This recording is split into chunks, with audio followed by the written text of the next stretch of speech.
Bonjour à toutes et à tous et bienvenue chez Rendez-vous Trading. Et aujourd'hui, nous avons l'honneur d'avoir Guillaume comme invité qui va parler de lui, de son parcours et de son trading sur le côté technique, le côté risque, etc. Salut Guillaume, comment ça va aujourd'hui? Hello Makram, bah écoute, ça va très bien. Merci pour cette invitation. C'est toujours un plaisir de pouvoir échanger avec toi. Eh ben, merci, le plaisir est partagé. D'ailleurs, on s'est rencontrés à Nice, non, à Cassis. Cassie. On s'est rencontrés à Cassis pendant un séminaire et voilà, on a parlé, on traite le même indice et puis les deux on est passionnés du trading et depuis bah, on a gardé contact et c'est ce que j'adore en tout cas dans ce métier. On rencontre beaucoup de personnes, surtout que c'est un métier où on traite vraiment chacun de son côté, donc c'est beaucoup plus sympa de retrouver des personnes qui font la même chose parce que c'est rare qu'on croise et on rencontre des traders un peu partout dans la rue. Guillaume, aujourd'hui, tu vas nous parler de toi, donc de Guillaume, la personne, et aussi donc de ton expérience, ton début dans le trading, qu'est-ce qui t'a amené à trader, par quoi tu as commencé, etc. Donc là, pour l'instant, voilà, si tu peux te présenter à l'audience et on avancera ensemble. Alors, que dire me concernant?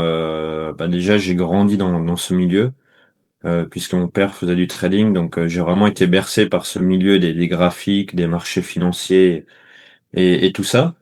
Donc, je m'y suis intéressé très très tôt quand j'étais adolescent et directement j'ai commencé à prendre mes premières positions en démo lorsque j'étais adolescent, bien sûr. Suite à ça, ben arrive l'âge de la majorité. Qu'est-ce que je vais faire de ma vie? Puisque des possibilités, il y en a beaucoup. Et je me suis dit, bah, au final, ok, il y a peut-être différents métiers qui peuvent me plaire, mais pourquoi aller chercher ailleurs alors que j'ai déjà tout à disposition, comme on dit. Donc, à 18 ans, je me suis lancé à temps plein dans le trading. Et puis voilà, tout simplement, depuis j'en ai fait mon métier, alors que ce soit en tant que trader en compte propre, trader propre firme, consultant pour différentes sociétés, anciennement trader live pour WH Self Invest. Donc voilà, une carrière, on va dire, vraiment basée dans le trading. J'ai un peu connu que ça et tant mieux, puisque ça me plaît énormément.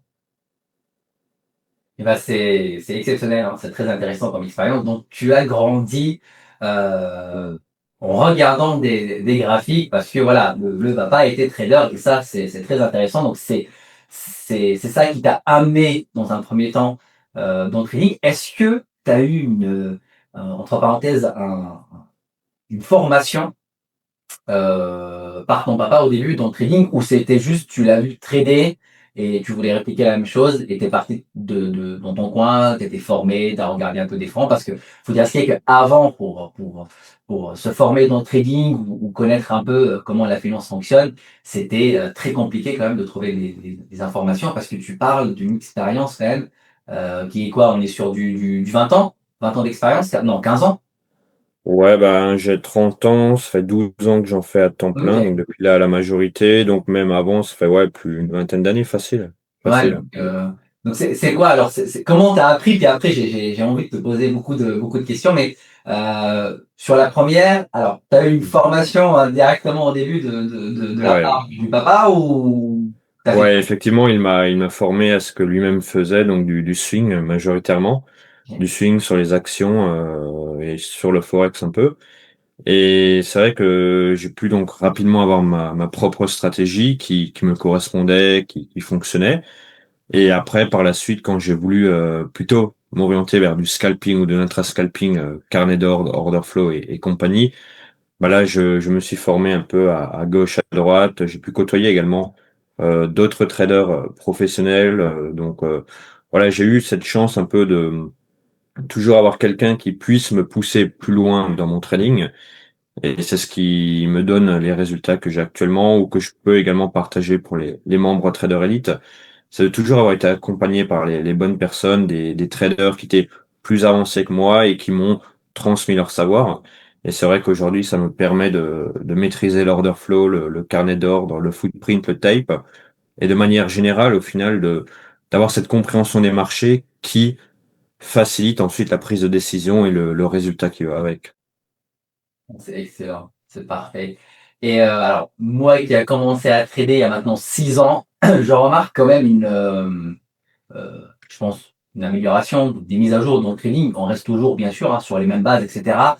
Mais je remarque quand même une évolution, même sur les réactions du marché.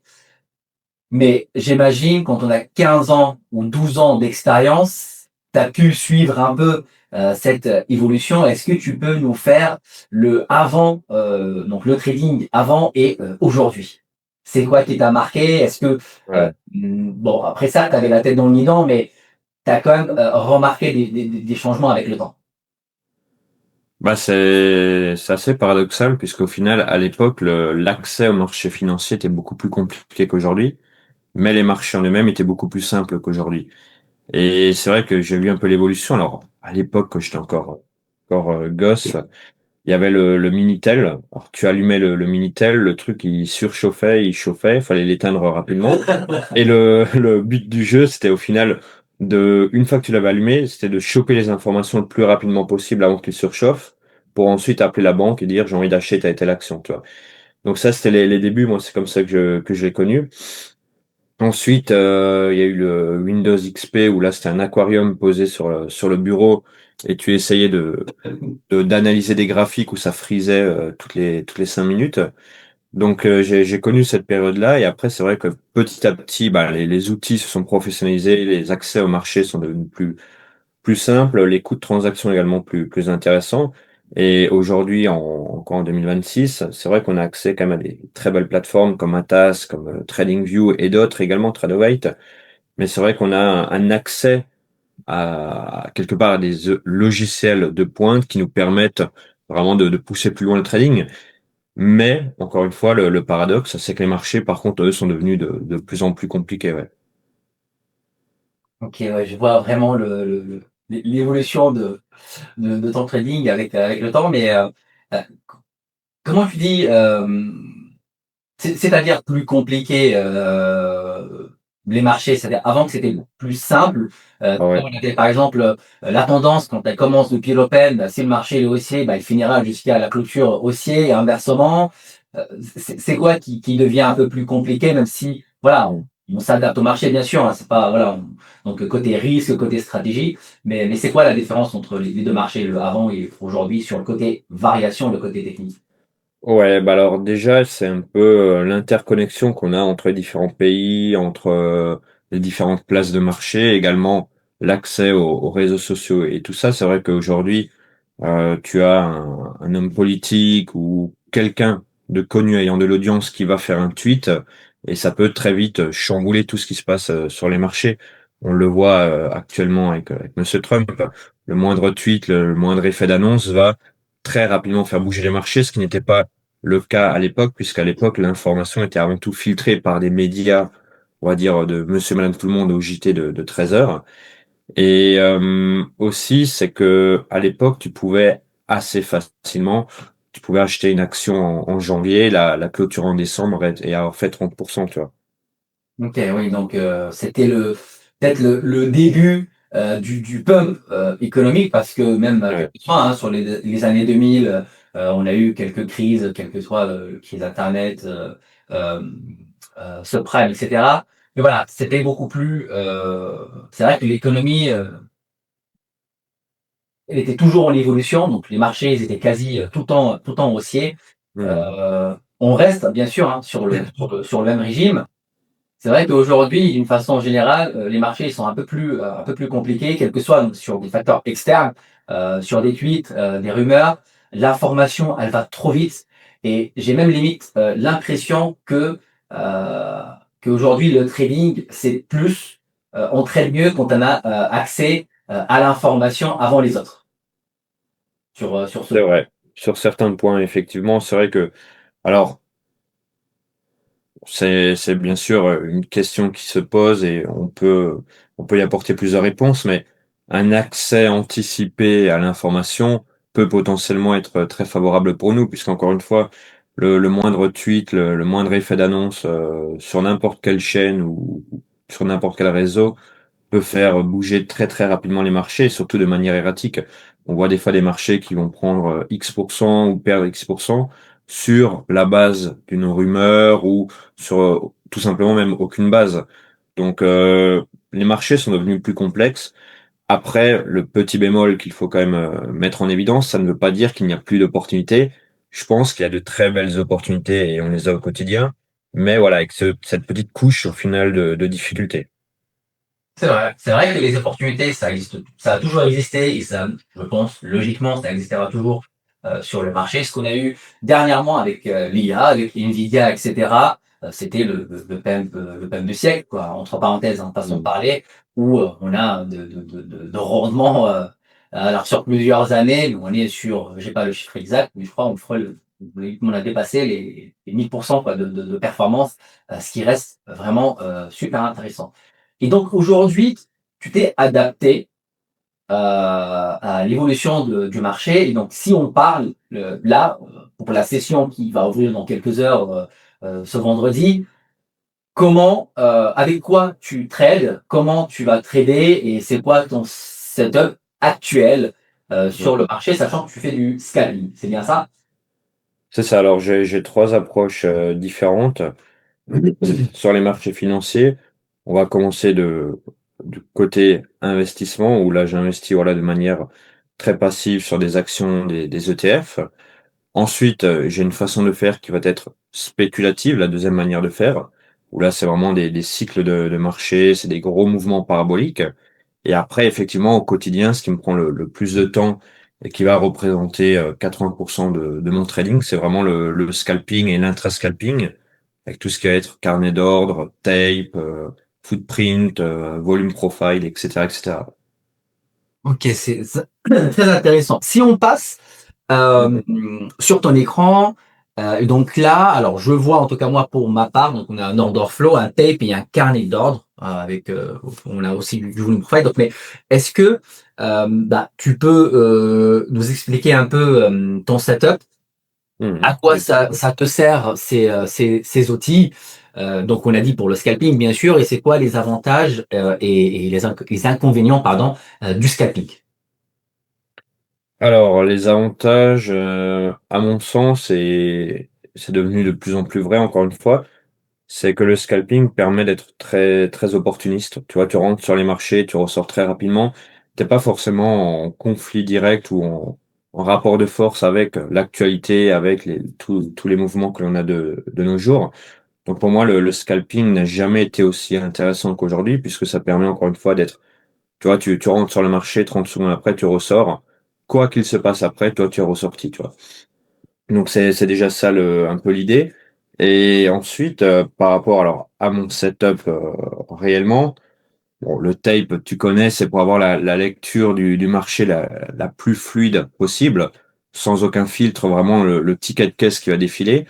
Et puisque le tape, quand on utilise le tape d'une manière très comment dire, très puriste, le tape va nous permettre de voir le volume qu'il y a entre acheteurs, vendeurs, les transactions. Alors, ça dépend comment le paramètre, bien sûr, mais aussi la vitesse de défilement du tape. Et pour un puriste du tape, la vitesse de défilement du tape va nous en dire autant que, au final, les volumes, soit acheteurs, soit vendeurs qu'il y a dedans. Donc, le tape qui va servir à des absorptions, à valider des cassures aussi également. Ensuite, on a le carnet d'ordre pour vraiment gagner en précision, tu vois, vraiment gagner en précision, être au tic près, au bon endroit, ressortir au bon endroit également. Et après, il y a le footprint. Alors, le footprint, c'est vraiment l'outil qui va faire rêver beaucoup de débutants, qui fait peur en même temps, parce qu'on voit, tu vois, bon, comme tu le vois, des chiffres un peu partout. Les bougies n'ont plus la forme d'une bougie classique. Et Mhm. donc, on se retrouve au final avec une représentation qui va permettre de visualiser ce qu'il y a à l'intérieur de la bougie. Tu vois, par exemple, ici, on peut constater que, ok, certes, c'est une bougie baissière, mais qu'on a du delta positif qui est coincé là en haut, ici. Mais de manière globale, on est quand même sur un delta négatif, tu vois. Donc, toutes ces informations-là vont nous permettre, au final, d'être beaucoup plus précis dans la prise de décision et de potentiellement être plus, comment dire, plus en accord avec les marchés actuels. Ok. Et donc ça revient un peu sur ce que tu as dit au début. Alors, les points forts et l'avantage du scalping, c'est Hmm. de sortir, alors entrer sur le marché très rapidement et sortir aussi très rapidement. Et donc ces outils-là, ça nous aide à être zoomé pour perfectionner, entre parenthèses, même la perfection n'existe pas dans le trading, mais pour perfectionner son point d'entrée, optimiser son stop loss pour pouvoir bah, voilà, risquer le minimum pour aller chercher, entre parenthèses, le maximum. C'est ce qu'on essaie en tout cas de faire en étant scalper. C'est ça, et surtout le trading, quand on en reprend les bases, qu'est-ce que c'est? C'est du commerce, tu vois. Hmm. C'est des acheteurs, c'est des vendeurs. Il y a l'offre et la demande. Et au final, ça reste globalement, si on prend vraiment la structure du trading, c'est du commerce. Et nous, avec tous ces outils, ben, on vient affiner ce commerce pour savoir qui veut acheter, qui veut vendre, qui est prêt à acheter à ce prix, qui est prêt à vendre à ce prix, et avoir la meilleure information. Tu vois, je vais te donner un exemple très concret que je vois passer juste sous mes yeux. Ici, par exemple, le trader, on va dire débutant, qui n'utilise pas l'order flow, potentiellement, il aurait acheté ici, tu vois. Parce que tiens, ok, on n'est pas venu casser ce plus bas, on a réintégré ce plus bas, ok, il y avait un niveau de support ici, avec une POC, avec de la delta négative, etc. Le trader débutant serait venu acheter ici, potentiellement, à la fin de cette bougie, pour aller rechercher ici. Tu vois. Nous, qu'est-ce qu'on voit ici? C'est que la bougie, ici, elle est baissière, malgré le fait qu'il y ait beaucoup plus d'acheteurs dedans, tu vois.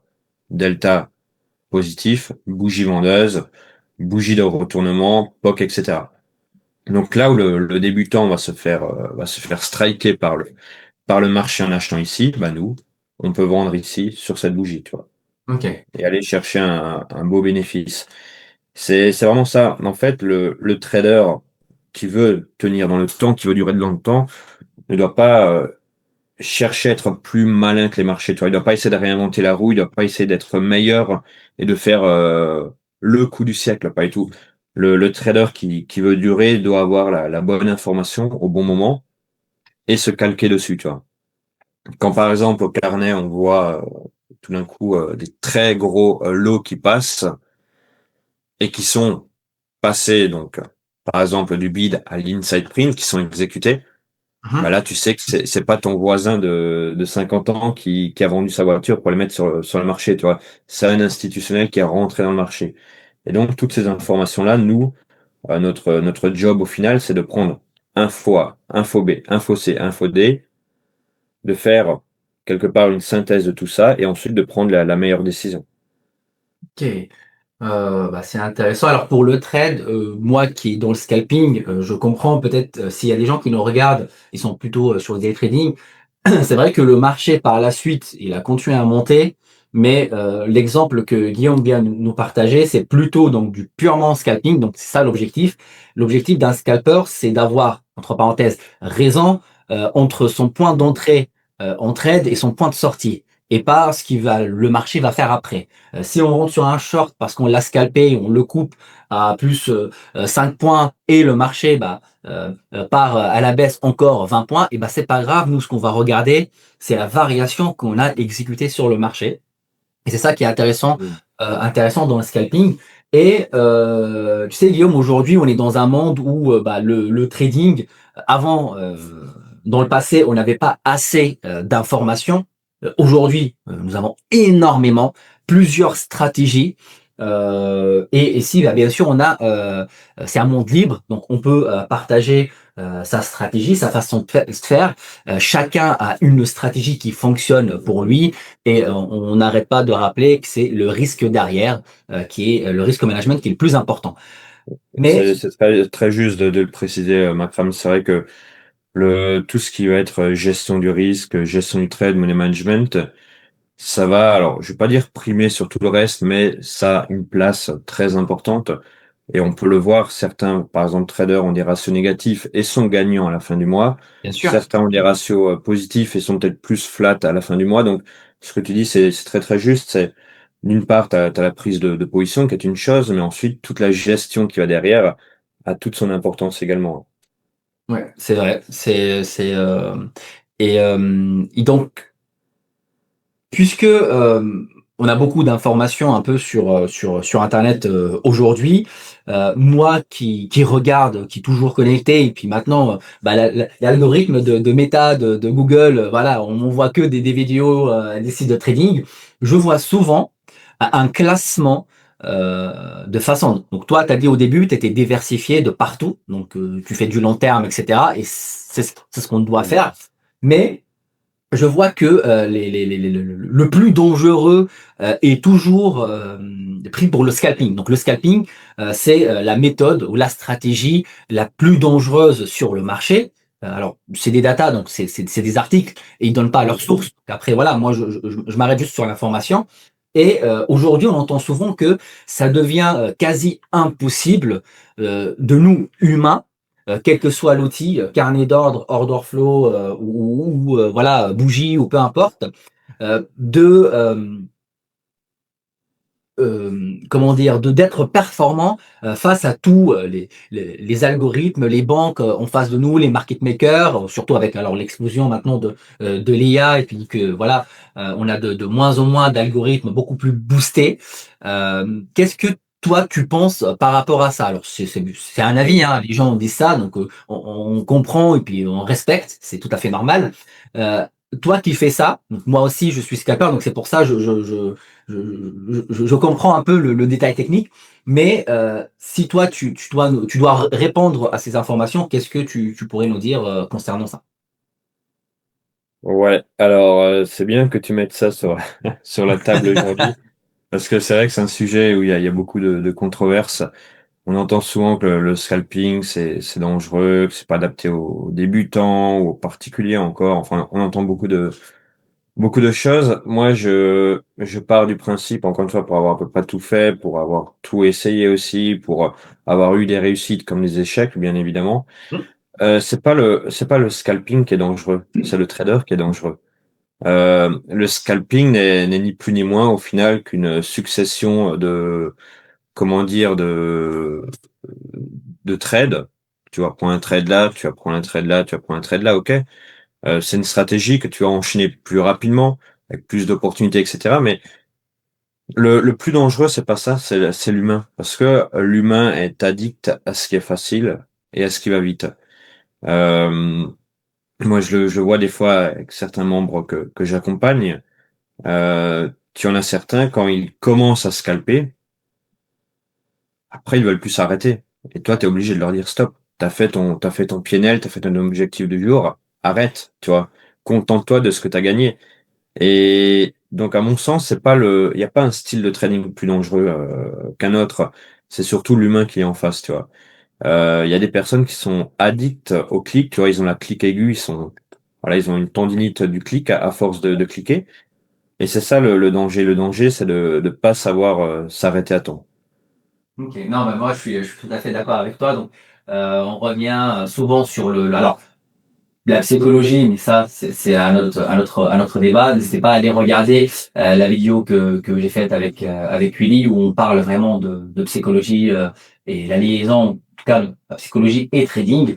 Mais ce qu'on va parler avec Guillaume aujourd'hui, c'est le risk management, c'est-à-dire de s'arrêter, de respecter sa perte, de la fixer d'avance et de ne pas continuer de trader. Pourquoi? Parce que le piège du scalping, c'est qu'on a, c'est quand on regarde un carnet d'ordre ou un order flow, on a des opportunités. Je vais peut-être abuser un petit peu, mais toutes les 2 secondes, façon de parler, et bah on a l'impression qu'on peut gagner tout le temps et qu'il faut aller chercher tous les trades. Et donc un plan de trading, un playbook avec une perte fixée par rapport à la journée qu'on va trader.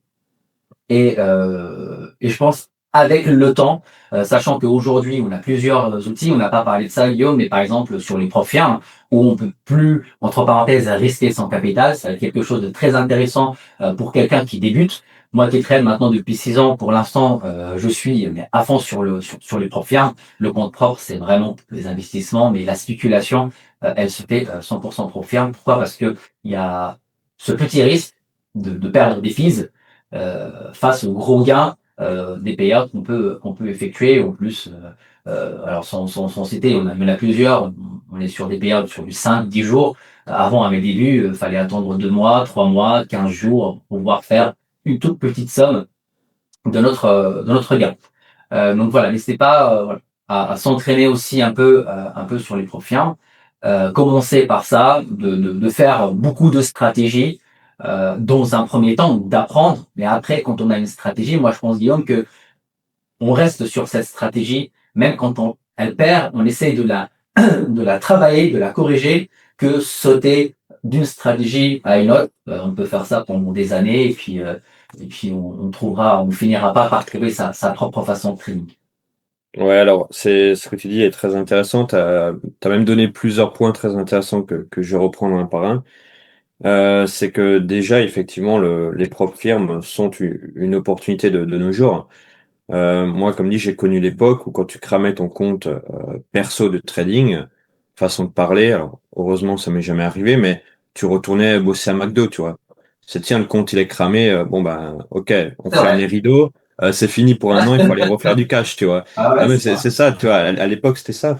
Alors que de nos jours, là tu sors ta carte bancaire pour 25 euros, tu peux avoir un nouveau compte financé en 5 minutes, en 3 clics, tu vois. Donc, il y a du bon et du mauvais selon moi là-dedans. C'est que le bon, c'est que ça donne la chance et l'opportunité à tout le monde. Tu vois, il y a plus de restrictions de capital. C'est tout le monde a la chance de réussir en trading.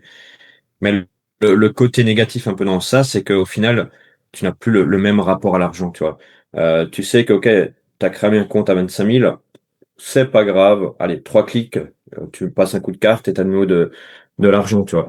Oui. Donc, il y a un peu ces deux aspects par rapport à ça. Et aussi par rapport au money management, il me semble que tu as abordé ça. Le money management, pour moi, c'est pas la clé pour devenir riche, c'est la clé pour rester en vie sur les marchés, tu vois. Et beaucoup de personnes vont avoir au final des ratios et des résultats faussés parce qu'ils utilisent mal leur stop loss, tu vois. Alors, on prend l'exemple du stop loss, on va y revenir plus tard, mais juste pour faire une petite parenthèse là-dessus, quand tu utilises un stop loss, c'est pas pour protéger une position. Mm. Une position, protéger une position, ça veut rien dire. C'est quoi? C'est pour protéger ton capital. Tu sais que tu es prêt à perdre tant et tant par jour ou par semaine ou par mois. Quel est le moyen de rester dans cette limite que tu t'es fixée? C'est d'utiliser un stop loss.